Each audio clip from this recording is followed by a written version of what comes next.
Welcome to the podcast series, Small Business Survival Conversations. Through our weekly conversations, we hope to provide you with strategies and insights, knowledge and expertise to enlighten you as you work to build and grow your business. Here are your hosts, Anna Steinfest and Dr. Michael Troyer.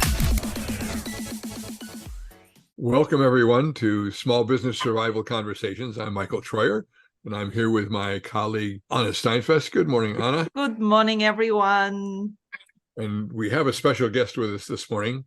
We have Daniel Hathway, who runs a consulting firm called Amber Consulting, and he's coming in as our resident expert on customer service. So we asked if we might interview him for all of us to learn a bit more about managing customer service in the most effective way as a small business.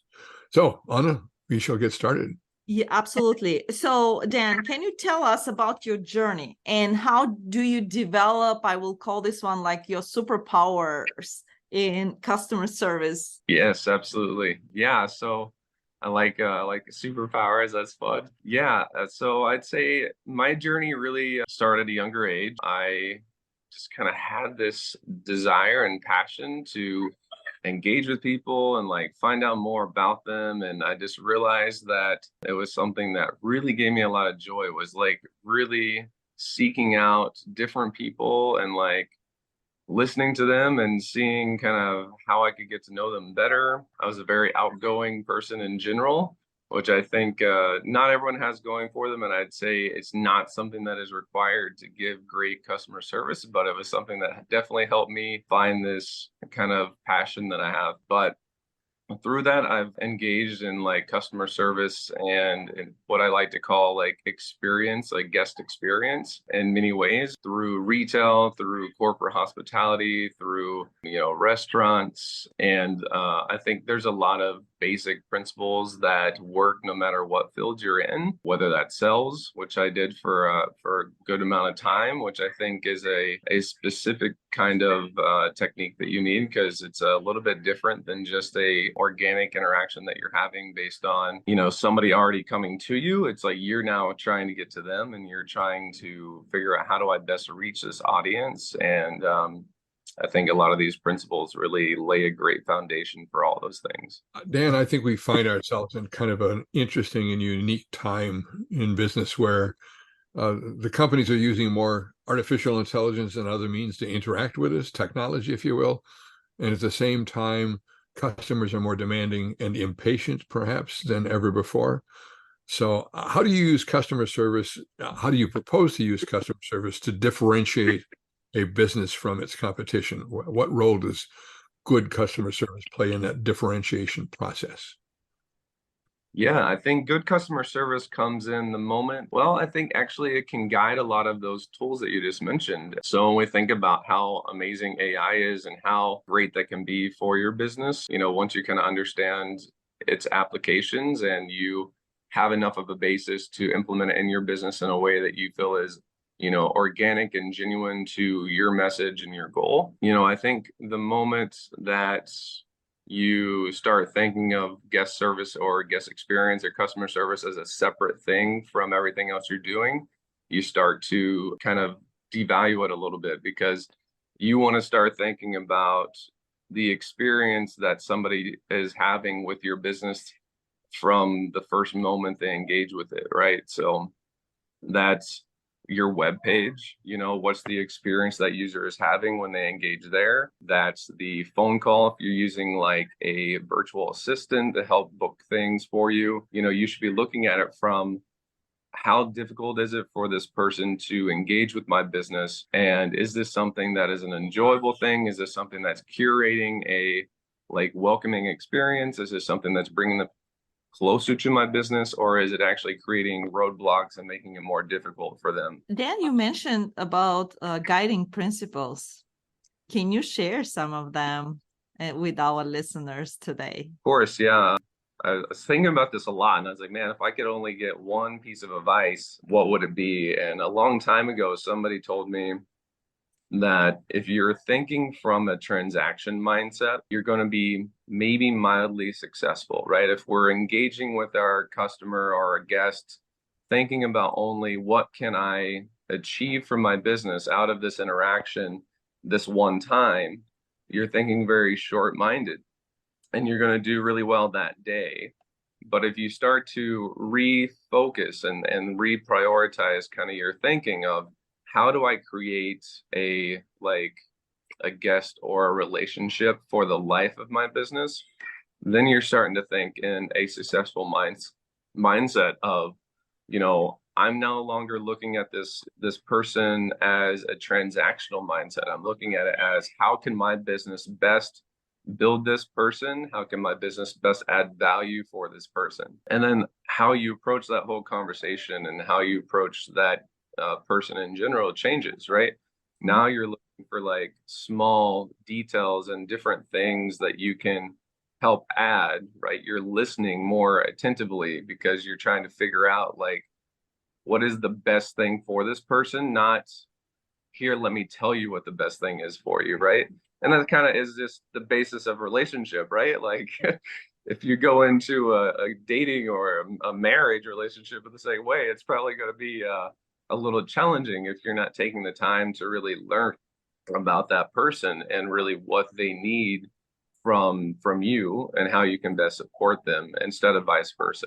So I'd say that's like my one guiding principle that I always kind of start from. What can I add to this person, or what does this person need in the moment? And then that's where I base everything else that we talk about, right? And I may not actually get anything that first time or so that I talk with that person, but I've kind of now built this trust in this relationship with this person of, well, this is somebody who actually genuinely has interest and care. And I know that like when I do need XYZ that this person has, that's who I'm going to, because they will remember how you made them feel over what the quality is of what you offered them was. So I like your analogy of a marriage very much. It's a lot more than the vows up at the front of the church or before the justice of the peace. You're not just saying something for the moment. It's deeper than that. I think I understand and appreciate the value of stories.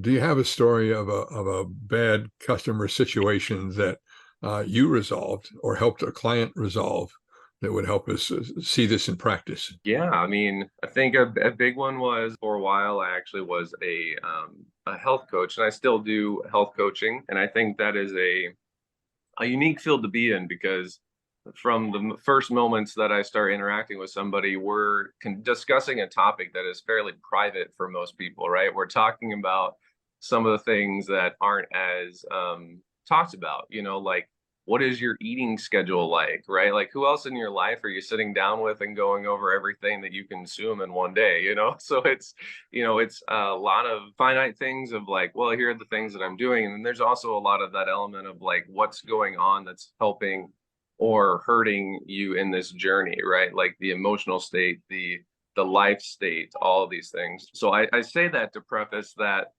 from get-go, you're kind of dealing with these more, non-disclosed things for people that can be hard to talk about. So all of those conversations would start with almost a 45-minute period of just getting to know this person and getting to know their goals. So we're already starting with a good base of understanding of their needs and kind of goals that they may not even know for themselves that we're trying to identify.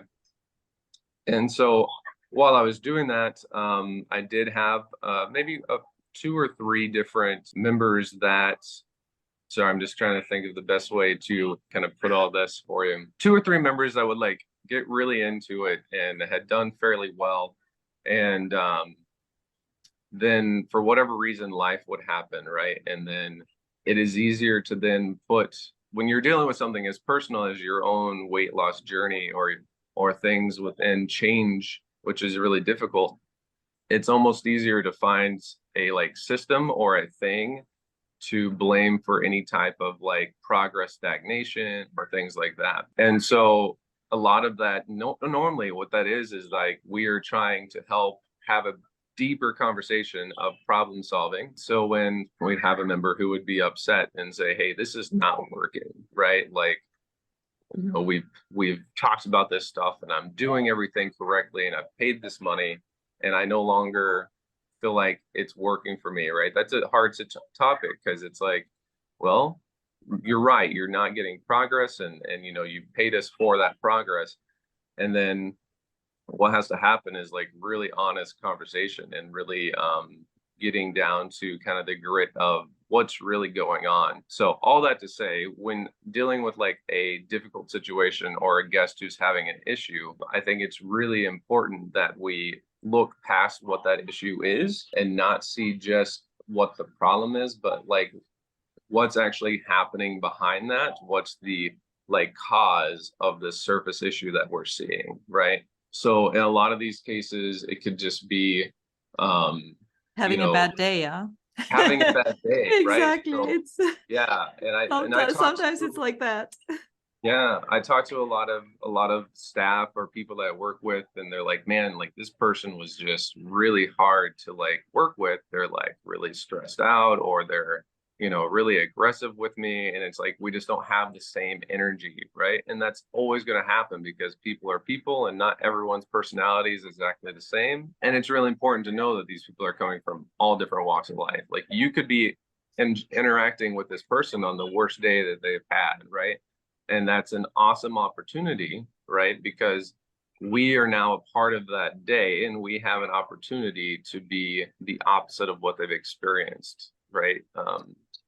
Absolutely. So That's fantastic. That's fantastic, Dan. so I don't know if that got right to the issue of what you asked, but I think that's the moral guidelines of what I use in a situation, which is to dig deeper and figure out what's causing this problem, not so much trying to deal with just that problem. And then you do need to still deal with the issue, right? But you know, it's important to figure out why. And then from there, my only thing is when you have somebody with an issue, giving them back control is almost the best thing you can do to diffuse it, because a lot of times people just feel out of control. So offering options that are fitting to the issue, right? Don't just offer like random options, but once you know what's going on and what they need, then you offer a few different options that could fix or at least alleviate the issue and give them that power, which then puts them in the driver's seat, makes them feel a lot more empowered and a lot more confident. And then if you can recover, this is the last thing I'll say, but if you can recover that guest that's been having a bad issue or that like was very upset with the service they had or whatever it is, you've just created like a customer or a guest or for life, right? Because they know now you will be there and you care and you're gonna like not just be frustrated with them having an issue and like say, oh, well, we've already got your payment or we've already done whatever and we've done our part. It's now on you. And I'm sorry you feel that way, but have a great day. Right? Like they're going to know that you actually care and that you're next level when it comes to their experience. So this is more a comment than a question, but I'm hearing underneath all of this that a key part of this probably is empathy, so that when you're going to dig deeper, first they have to believe you're listening and you accept their moment of frustration or unhappiness, and then that empathy allows you to get them to think about it a little more deeply and figure out, yeah, I know what I'm partly reacting to, and from there you can give them back control and let them discover that you're more than willing to help them work their way through that. I like that. Very interesting. Absolutely. I have a question because I know that you can motivate yourself. Obviously, Dan, like I said, you have your superpowers, but how do you motivate employees? Because that's a little bit sometimes herding cats. Mm-hmm. Yeah. So can you give us some tips for small businesses, how they can motivate the employees to make sure that, you know, they dig deeper, you know, they find the cause and they provide excellent customer service and have the power to do that. I think part of the context here is we're often working with businesses that might be 3 to 5 employees, maybe 10 max. And so the old saw, everybody here is in sales, but how do you empower them to accomplish that? Yeah, I think the major thing is understanding that as an owner, as somebody who is like highly passionate about your business, it's going to be really difficult to find people that are as passionate about this project as you are, right? So going in with the expectation of like, they are not going to be, you know, bought into everything you're doing all at once, because that's like, it's it's your journey, and you're trying to bring people into that and kind of show them and teach them why it is important and why it is something that they should be passionate about, right? And so for the most part, like, we are providing a workplace for them while also trying to, incorporate them into this dream that we have. So a lot of that is training, and a lot of that is also transparency and creating stable, consistent, like, touch points for them, so that we can take them from this business seems really interesting to, like, wow, I can't imagine myself being a part of any other company, right? Or at least, like, being able to have the confidence going into this company that, like, wow, they really get it. They have my back. I can feel really secure in this place. And, like, if you can do that, then you're going to create a lot of loyalty. So, and a lot of it comes down to hiring the right people too. A lot of times, especially as a small business, I know for myself, this was true, that we would be interviewing and I'm like, man, I really just need somebody in here because my business needs to, like, be able to meet more clients. And I personally am at my capacity, right? Like, I'm trying to force time to interview people, which is a very difficult thing, I will say. Like, that's probably, I was talking with somebody else about this the last week or two ago, but, like, interviewing and hiring the correct candidates is an entirely different skill than most of us are used to. And it's even those of us that are used to it aren't always amazing at it, right? It's a really difficult thing, especially when you're trying to run a business as well. So I will say, I advocate for, if you can, spend the money to kind of help somebody, get somebody to help you with that, not have, like, I feel like you should have control over, like, who you're actually hiring, but get somebody who is an expert in that could at least, like, give some advice, or Pre-screen them, save time for screening them. Yeah. Things like that. That can always go a long way, to make sure that when you're actually meeting with these people, that you're getting really good quality candidates, and you're not, because you got to think, like, especially as a small business, your time is the biggest value that you have, right? However much time you're spending on screening candidates, that's taking away from your output from other areas of your kind of company. So back to the original question. That was my only thing on that. The original question, like I said, is training has to be, like, really consistent. The worst thing for employee culture is to have one thing be the case one day, and then the next thing they're there, it's like, oh, well, that was yesterday. We actually are going to do it this way, right? So you first have to be solid in what you need out of them, so that you can have very clear expectations and that you can train them on those expectations. I do think it's also very fair to say, like, hey, this business is growing, and so we may need to adapt and change. And that's where that transparency part comes forward, of, like, here's what I really need from you, but then also knowing that this business is growing, and that's an exciting thing for you to be a part of. And so we may need those expectations to change a little bit as we go, but being upfront about it and saying, like, buy what the business needs, not so much about, like, oh, well, I'm changing what we need to do. It's no, like, our business demands that we be flexible and that we change. So yeah, and then from there, it's like creating a culture that you would yourself would want to work in, right? Like, we all didn't just start our businesses right off. We've all probably had jobs in the past, and thinking about, like, what about those places really tied you in and really wanted to make you stay there. Like, I've had great work experiences and poor work experiences, right? And almost all the great ones, it was noticeable in the first week or two to me whether this was a place I really wanted to be in or not. And a lot of it came down to how people treated each other. Like, yes, you have an employee, but this is also a person that you want to build a relationship with. So you should be valuing those employees and the quality of product that you're giving them, which in that case is a job, just as much as you're valuing, actually more so than you're valuing your customers, right? Because these are the people you're trusting to interact with your customers. So you want them to have an even better experience, which is hard because they're there probably 5 different days a week, or maybe it's not that much. But for a lot of us that are running, like, full, like, daily businesses, you're at least seeing these folks 3, 4, 5 times a week. So that's difficult because it has to be consistent every single time. And it's not always going to be perfect. They're going to have experiences here and there.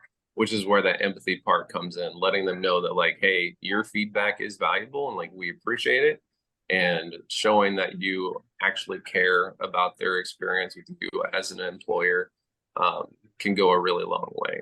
So as far as the experience, that's kind of where I feel like I have the most guidance I could give on that. There's a lot of other things with employment that, you know, come in, but those are just some of the basics that I feel like can set you up to have a strong workforce that's not just there to get a paycheck, also there to help enact your vision, also there to kind of help progress your business in the strongest way possible. So if I can just recap what I'm hearing that I really like, by the way, Dan, is that you want to be sure they understand, if I'm the owner, that they understand my dream of where I want to take the business and make them a part of that, and that they can help grow that. Anna and I had a client where we proposed he go back and ask his employees a set of questions, and what he didn't expect to discover was that they came to work for him because they liked being in a small business where they felt a part of things, and that was a very powerful draw for them. And that was something he could go back and work more on. And as a result, kind of invite them into the process of, if we've got this problem in customer service, I want your input, how we solve it, as well as my own. Here's what I want as an outcome, but let's talk about how we get there. And that's what I'm hearing you say as a methodology and empowerment kind of thing. You've offered us great advice here. I've liked all your answers. You know what you're doing. Absolutely. Thank you. That's why he's on our show. Yes. Thank you so much, Dan, for taking the time and share your brilliant tips, not only on customer service, but how to manage your employees too, and how to correlate that and to create a culture. These are brilliant tips for our listeners. Thank you. Yeah. Thank you, Anna. Thank you, Michael. I appreciate the opportunity. And, I think having these kind of conversations only make us all better, right? Like stronger businesses like the country, really, or the world. I mean, the way we do guest service will really change the landscape of like what consumers expect from us. So it only makes us better. Yes. Thank you, Dan, for taking time with us this morning. I think this helps our listeners very much. And yes, we're all a community, we small businesses. So it's important to visit with you this morning. You've been listening to the Small Business Survival Conversation podcast. Make sure to like, rate, and review the show. And don't forget to join us next week for another episode. In the meantime, hook up with us on our Facebook group at Small Business Survival Tools and Tips. Till next time, thank you for listening.